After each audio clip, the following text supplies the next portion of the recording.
Hello दोस्तों, स्वागत है आप सभी का आपके अपने यूट्यूब चैनल प्रतिष्ठा एजुकेशन वर्ल्ड में। आज हमारे पास आपके लिए बहुत ही मोस्ट इम्पोर्टेंट क्वेश्चंस हैं जो बार बार एग्जाम में आ चुके हैं।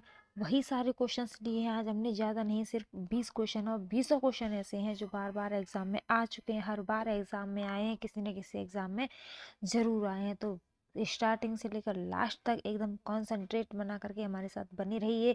वीडियो को बीच में छोड़कर बिल्कुल भी न जाइए, क्योंकि इसमें सारे क्वेश्चंस वही हैं जो एग्जाम से रिलेटेड हैं। ठीक है। अगर आप हमारे चैनल पर नए हैं तो प्लीज़ सबसे पहले चैनल को लाइक कीजिए, शेयर कीजिए और चैनल को सब्सक्राइब ज़रूर कीजिए। ठीक है, चलो बढ़ते हैं हम लोग अपनी स्टडी की तरफ। सो फर्स्ट क्वेश्चन आपके सामने है कि एनसीएफ 2005 के अनुसार प्राथमिक स्तर पर परीक्षा को खाली स्थान लिए छात्रों की पहुंच बनानी चाहिए। यानी ऑप्शन दिए हुए हैं आपके सामने। व्यवहारिक और समस्या समाधान कौशल, दृष्टि बनाने और संभालने, वास्तविक जीवन के आसपास की गतिविधियों पर ध्यान देने के, या इनमें से कोई भी नहीं। तो एनसीएफ 2005 के अनुसार प्राथमिक स्तर पर परीक्षा को किसके लिए छात्रों की पहुंच बनानी चाहिए? तो किसके लिए? कि वास्तविक जीवन के आसपास की गतिविधियों को ध्यान में देने के लिए। ठीक है, इसमें option number third is right है। तीसरा ऑप्शन इसमें वेरी एकदम करेक्ट है कि जो प्राथमिक स्तर है जो उसमें मतलब बच्चों को अपने दैनिक जीवन से रिलेटेड ही गतिविधियां करानी चाहिए, उसको ध्यान में रखना चाहिए। नेक्स्ट बढ़ते हैं आगे। नेक्स्ट है गणित एक अच्छी पाठ्य पुस्तक की विशेषता होनी चाहिए। की एक अच्छी पाठ्य पुस्तक की विशेषता होनी चाहिए। क्या होनी चाहिए? अभ्यास के कई हल किए गए उदाहरण और कुछ प्रश्न। अभ्यास के हल किए गए उदाहरण और पर्याप्त प्रश्न, सभी अभ्यास हल किए गए हों, या इनमें से कोई भी नहीं। तो एक अच्छी पाठ्य पुस्तक होने की क्या विशेषता होनी चाहिए? तो इसके लिए हमारा ऑप्शन नंबर सेकंड एकदम करेक्ट है कि अभ्यास के लिए हल किए गए उदाहरण और पर्याप्त प्रश्न। ये नहीं है कि बस प्रश्नों की भरमार लगा डाली, नहीं, पर्याप्त प्रश्न होने चाहिए और अभ्यास के लिए हल किए गए उदाहरण। ठीक है, जैसे कि हमारी बुक्स जो हम लोगों ने पढ़ी हैं, आप लोगों ने पढ़ी हैं, उनमें क्या, जैसे कि मैथ की बुक्स होती हैं तो उनमें पहले हमें कुछ एग्जाम्पल दे दिए जाते हैं, वो एग्जाम्पल सॉल्व किए हुए होते हैं, फिर उससे रिलेटेड हमें एक्सरसाइज दे दी जाती हैं कि अब इन एक्सरसाइज को अकॉर्डिंग टू एग्जाम्पल सॉल्व करो। तो बस वही होना चाहिए। ये नहीं कि बहुत सारे एग्जाम्पल दे दिए जाएं या बहुत सारे क्वेश्चन ही क्वेश्चन दे दिए जाएं, नहीं। नेक्स्ट, गणित सीखने के लिए प्रति शिक्षार्थी की रुचि बनाने का प्रभावी तरीका है। क्या है? इनमें से शिक्षण विषय शिक्षार्थी अनुभव से संबंधित होना चाहिए, शिक्षार्थी द्वारा पूर्व अर्जित ज्ञान को पुनः याद करना, या अवधारणा के अनुप्रयोगों को दैनिक जीवन स्थितियों के साथ संबंध कराना, या उपरोक्त सही। तो इसमें क्या ऑप्शन है हमारा? ये भी फर्स्ट ऑप्शन भी हमारा पॉजिटिव है। गणित सीखने के लिए प्रति शिक्षार्थियों की रुचि बनाने का प्रभावी तरीका कौन सा है? तो गणित विषय शिक्षार्थी अनुभव से संबंधित होना चाहिए, बिल्कुल होना चाहिए, इसमें कोई संशय नहीं है। शिक्षार्थी द्वारा पूर्व अर्जित ज्ञान को पुनः याद कराना चाहिए, बिल्कुल, वेरी गुड। अवधारणा के अनुप्रयोग को दैनिक जीवन स्थितियों के साथ संबंध बनाना, बहुत ही एकदम पॉजिटिव है। तीनों ऑप्शन हमारे एकदम पॉजिटिव हैं, तो इसका मतलब क्या है, कौन सा सही होगा? तो चौथा हमारा सही है, उपरोक्त सभी। नेक्स्ट है मानव जीवन की खालिस्तान गतिविधियों में गणित का सबसे अधिक प्रयोग होता है। मानव जीवन की कौन सी गतिविधि में गणित का सबसे ज्यादा प्रयोग होता है? कौन सी होता है? सांस्कृतिक होता है कि मनोवैज्ञानिक होता है कि आर्थिक होता है कि सामाजिक होता है? तो इसके लिए ऑप्शन नंबर हमारा सेकंड एकदम करेक्ट है। मनोवैज्ञानिक गतिविधि के लिए गणित का सबसे अधिक प्रयोग होता है। नेक्स्ट बढ़ते हैं। नेक्स्ट है हमारा आपके पास कि यदि 7 क्रमागत संख्याओं का औसत 33 हो तो इनमें से सबसे बड़ी संख्या कौन सी है? 7 क्रमागत संख्या कौन कौन सी होती है? क्रमागत का मतलब है कि एकदम क्रम से हो, वो लाइन से, स्टेप बाय स्टेप हो। तो जैसे कि 7 सात क्रमांक संख्याओं का औसत। औसत का मतलब क्या होता है? औसत यानी कि एवरेज, यानी कि कैसे बीच की संख्या है, तो बीच की संख्या हमें 33 दे दी है। ठीक है, जब बीच की संख्या हमें 33 दे दी है, सात क्रमांक संख्या बता रहा है, तो कह रहा है सबसे बड़ी संख्या कौन सी है, तो 33 बीच की है, तो इससे इधर कर लो 3 और इधर कर दो 3, टोटल 7 कर लो, तो एक तो ये है, 1 2 3 इधर हो गई और 1 2 3 इधर हो गई, टोटल 1 2 3 4 5 6 7, 7 संख्या होंगी। सबसे बड़ी पूछी 33 के बाद में 34, उसके बाद में 35, उसके बाद में 36, यानी कि सबसे बड़ी संख्या कौन सी होगी? 36 होगा। Option number 3 is correct answer. और हाँ, अगर आपको औसत से रिलेटेड वीडियो चाहिए तो वीडियो हमारे चैनल पर है, आप जा करके ज़रूर उस वीडियो को देखिए। ऐसी धुआंधार वीडियो है कि एक बार में ही आपको औसत एकदम एक ही बार में एकदम क्लियर हो जाएगा, एकदम सही से आपकी समझ में आ जाएगा। ज़रूर देखिए उसे भी आप। चलो नेक्स्ट बढ़ते हैं हम लोग। बालकों को कम से कम बताना चाहिए एवं उन्हें अधिक से अधिक स्वयं सोच निकालने के लिए प्रेरित करना चाहिए। सिद्धांत लागू होता है, कौन सी विधि पर लागू होता है? बच्चों को कम से कम बताएं और उन्हें अपने आप से ज़्यादा करने के लिए प्रेरित करें। तो वो कौन सी विधि होती है? तो वो होती है ह्यूरिस्टिक विधि। ठीक है, इसका option number second is correct है। नेक्स्ट देखिए, नेक्स्ट है वैज्ञानिक विधि पर आधारित उपयुक्त विधि, यानी वैज्ञानिक विधि पर आधारित कौन सी विधि है? तो वो कौन सी विधि है जो वैज्ञानिक विधि पर आधारित है? प्रयोजना विधि है या निगमन विधि है या अधिगम अनुभव कितने प्रभावशाली रहे या उपयुक्त सही? तो वो उपयुक्त सभी है, सारी विधियां वैज्ञानिक विधि पर आधारित हैं।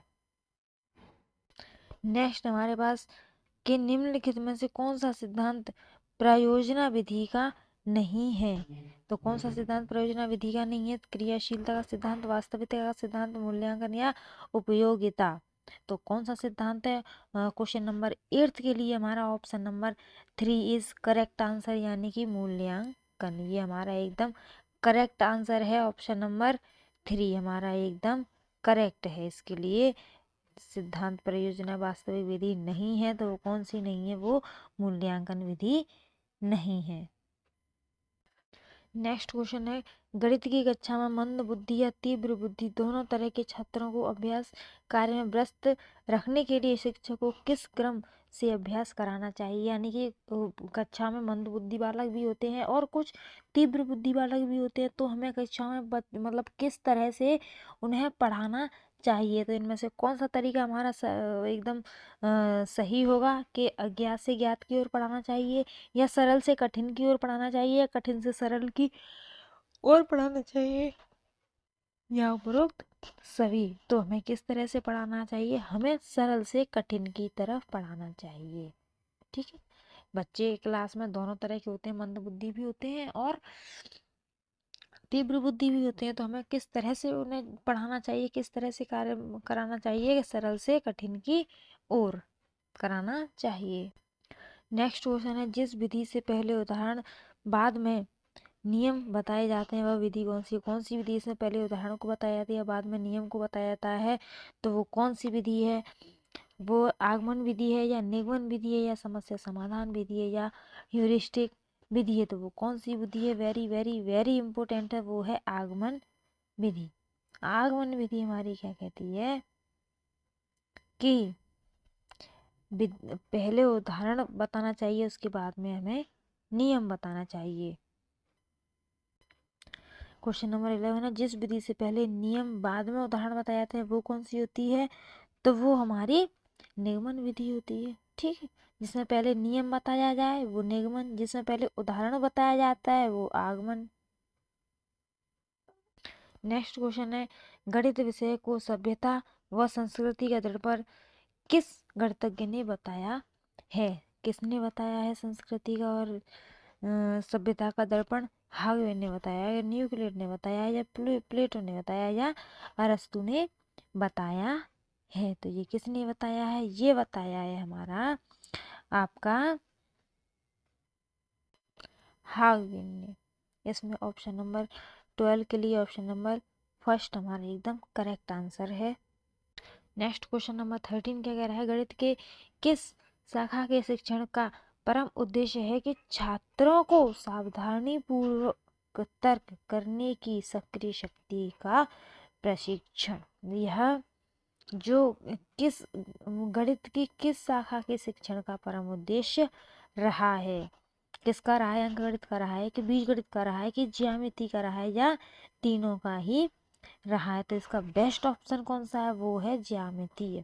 थर्ड ऑप्शन इसका एकदम करेक्ट है। ये बहुत ही ज़्यादा इम्पोर्टेंट क्वेश्चन है। गणित की किस शाखा के शिक्षण का परम उद्देश्य है कि छात्रों को सावधानी पूर्वक तर्क करने की सक्रिय शक्ति का प्रशिक्षण।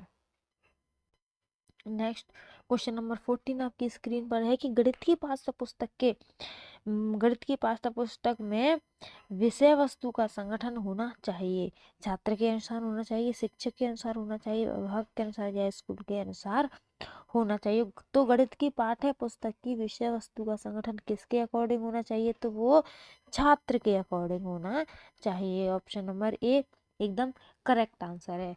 अगर आप लोग हमारे चैनल पर नए हो तो प्लीज़ चैनल को सब्सक्राइब जरूर कीजिए। आप लोग टीचर बनने जा रहे हो और आप लोग बताओ इस तरह की मिस्टेक कर देते हो कि वीडियो देख लेते हो और ना तो उसे चैनल को सब्सक्राइब करते हो, ना लाइक करते हो, ना शेयर करते हो। ऐसा क्यों करते हो भाई? ऐसा मत करो प्लीज़।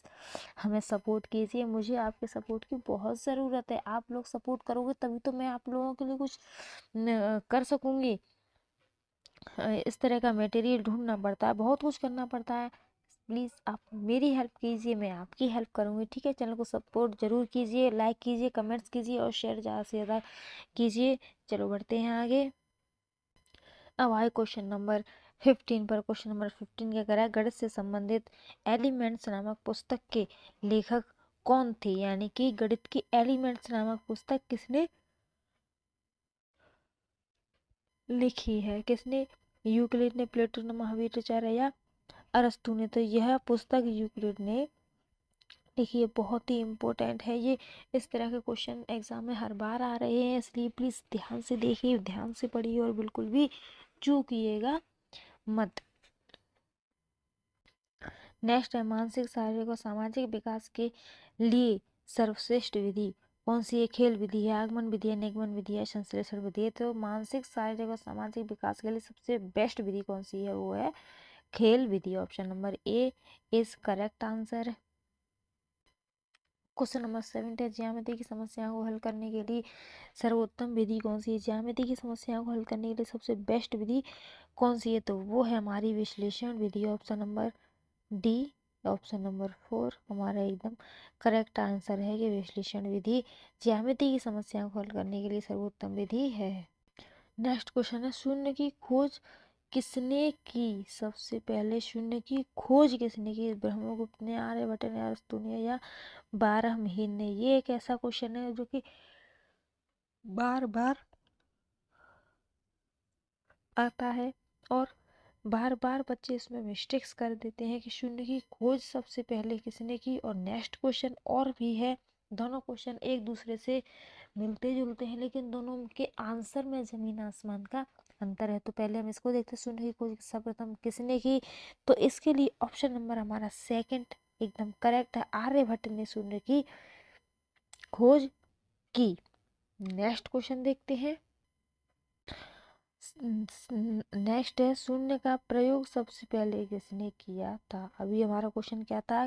शून्य की खोज सर्वप्रथम किसने की थी, और अब है कि शून्य का प्रयोग सबसे पहले किसने किया था। दोनों में बहुत ही फर्क है। तो शून्य का प्रयोग सबसे पहले किसने किया था? वो किया था ब्रह्मगुप्त ने। ठीक है, और शून्य की खोज किसने की थी? वो आर्यभट्ट ने की है। और इसका प्रयोग सबसे पहले किसने किया है? ये किया है ब्रह्मगुप्त ने।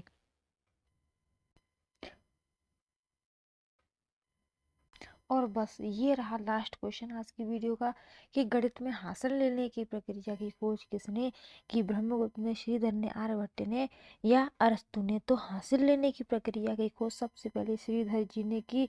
इसका आंसर सेकंड एकदम करेक्ट आंसर है। श्रीधर जी ने हासिल लेने की प्रक्रिया की खोज की। तो ये थे हमारे आज के सबसे बेस्ट मोस्ट इम्पोर्टेंट 20 क्वेश्चंस जो कि बार बार एग्जाम में आते हैं। अभी तक अगर आपने हमारे चैनल को सब्सक्राइब नहीं किया तो प्लीज़ चैनल को सब्सक्राइब जरूर कीजिए, लाइक कीजिए, ज़्यादा से ज़्यादा शेयर कीजिए। इसमें आपको कोई पैसा नहीं लग रहा है, आपसे कुछ लिया नहीं जा रहा है, सिर्फ आपको एक क्लिक ही तो करना है। उसमें भी आप लोग इतना कंजूसी कर देते हो कि बस कहने ही क्या। भाई आगे भविष्य के होने वाले टीचर हो आप लोग, और आप लोग ही इस तरह से करोगे तो कैसे चलेगा, गलत बात है ना। इसलिए प्लीज़ ज़रूर लाइक शेयर और कमेंट्स कीजिए। Okay, thank you for watching.